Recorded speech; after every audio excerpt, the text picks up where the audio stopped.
is in a funny position because he was sort of like one of the only people on G Plus who had any acquaintance with like logic and philosophy. You know, there was just a handful of people, right? Like Matt Bell and Ozzy and Fox. Is this you saying that I have respect for you as a debater, Shamos. I think that you're stronger than me, and I think you're almost as good as Matt Bell. You're the second best theist debater in Hangouts. So are you? He didn't actually have any philosophical background. And you know, when EF joined G Plus before we got there, right? He had already sort of sized up Shamos as somebody who knew more than him. So he used to actually defer to Shamos. He'd get in these debates, and of course Shamos was happy to like have another theist back him up, particularly since he didn't get along with Matt Bell. So he and EF would start his shtick, and the usual atheist rabble would start to attack EF, and then Shamos would come to EF's defense, and EF would defer to Shamos because, of course, EF knows nothing.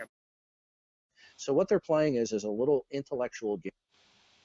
Yeah, I affirmed that I'm interrupting you because you're engaging in polemics. Okay, you're interrupting me. Please do not mute my mic. I wasn't finished speaking to Shamos. I was not speaking to you. Okay, I think you're confused that I was speaking to you. I wasn't. I was speaking to Shamos. Just engaging in polemics. Okay, so I'll just wrap up what I was saying to you, Shamos. That this is a little intellectual subterfuge that some people are playing on the internet, that they can disconnect the idea that there's an incremental accrual of hierarchical genetic information, because that is what translates to a universal common ancestry. Saying that there's a disconnect is they're being disingenuous. I would agree with you in order to make a sophomoric philosophical point, Shamos.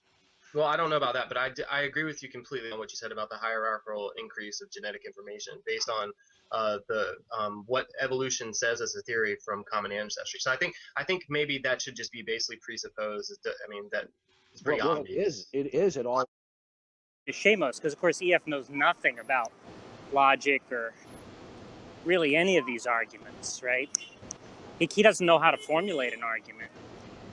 So when we showed up, Shamos just took an unbelievable beating, right?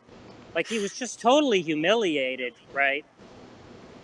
Just completely outclassed, And, eventually there were people like Randion, were showing up and stuff, So he was just totally left behind as like this joke.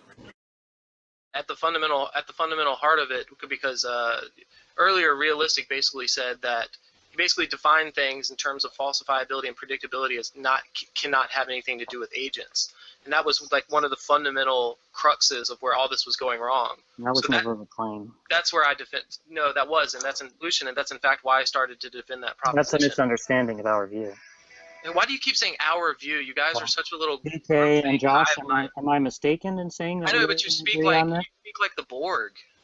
I don't see how that's. If I say that it's a misunderstanding of our view. I mean, you guys don't have separate opinions. Is it incorrect for me to say that it's a misunderstanding of our view? No, it's weird. I always hear you guys I'm glad that you think that it's weird. I'm not sure why that's an interesting observation, but let's leave it aside since it's irrelevant to the argument. Well, I mean, wouldn't it just be best to have all of you guys are just regurgitating the same arguments from a Master Sensei? Why don't we just have Master Sensei in here? We haven't acknowledged that that's a correct appraisal of what's happening. So, I mean, none of you if offer we don't different acknowledge objections from that, each other. then we're not going to agree, obviously. Okay, I don't care. You can keep going. I'm not trying to be petty. I'm just pointing stuff out. No. The black belts beat him up, but Shamos brings up an interesting observation about the group mentality. If you take any two philosophers, they will disagree on so many things, even Christian philosophers who agree on God. But the black belts all have such similar beliefs, it's disturbing. I don't think any of them would believe the Bill Graham free will nonsense if it wasn't for Jack's peer pressure. In a scientific sense. Listen, yesterday when I asked Jack, I said, wouldn't it be true that an atheological argument, if valid and sound, would falsify theism? And he said, no, we're talking about falsifiability in more of a scientific sense. I didn't say scientific. Well, what did you say then? You said we're talking about falsifiability in a blank sense. What was that word? A posteriori.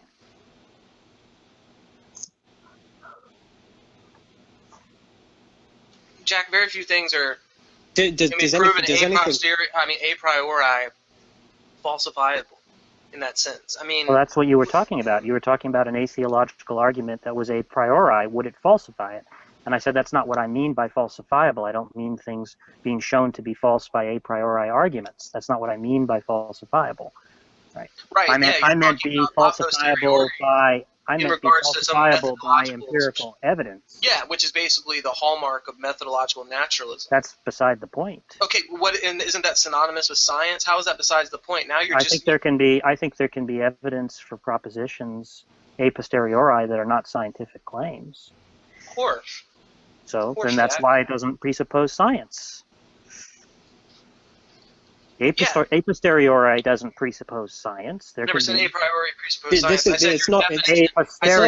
It's not an important distinction, though, Shamos. I said your definition of unfalsifiability presupposed methodological naturalism. It doesn't. It just presupposes that there be a posteriori, the possibility of a posteriori evidence as distinct from a priori arguments to show that something is empirically false. That are empirically demonstrable, testable, repeatable. I didn't say testable or repeatable. I just said that there could be a posteriori evidence. How is it predictive if it isn't repeatable? Can you explain that to me, Jack? If you have a hypothesis and it makes a predictive expectation, right? That expectation can be met or not met, right? That means it's falsifiable. If it's only in regards to natural laws. Only in regards to natural laws, excluding agency. I'm not following the entailment there. Well, my argument. He was just totally left behind as like this joke, you know. But then with Krillism and modus ponens, he started to improve a little bit and was able to like recover some of his authority. But the funny thing is that people that he didn't even know, who are like younger than him, who he like assumes no less than him, just sort of like keep showing up and reveal themselves to be more knowledgeable and better reasoners, like Vic, right? It's especially hilarious with Vic, right? Because Vic just sounds like some, you know, kid who plays basketball in the South Bronx, right? Like the idea that he like is like this like philosophy genius, right? It's just so implausible when you first hear him speak, right? And so Shamos just sort of thought he could like talk down to Vic because he had never encountered Vic before, you know, because Vic didn't show up really when we were on G+, right? And so of course now he has to totally defer to Vic, which must be like so humiliating.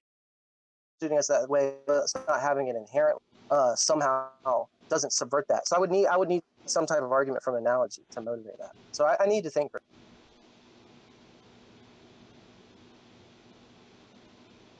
Right, but it's going to be tricky because you're not going to be able to use humans in your analogy because humans already conceptually don't have what you're claiming, right? Which is being praiseworthy for things that we're not, you know, significantly responsible for, in virtue of the fact that we're created beings.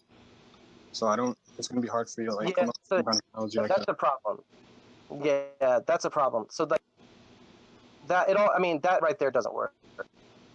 So I mean, I'll have to. I think I could keep certain elements of it. You know, I think I could keep certain elements, but some of that's obviously. Refer to Vic, which must be like so humiliating, right? It's like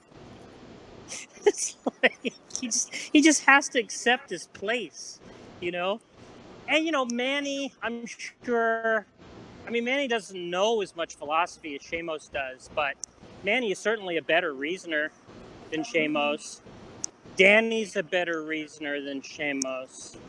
You know, he just keeps getting passed by.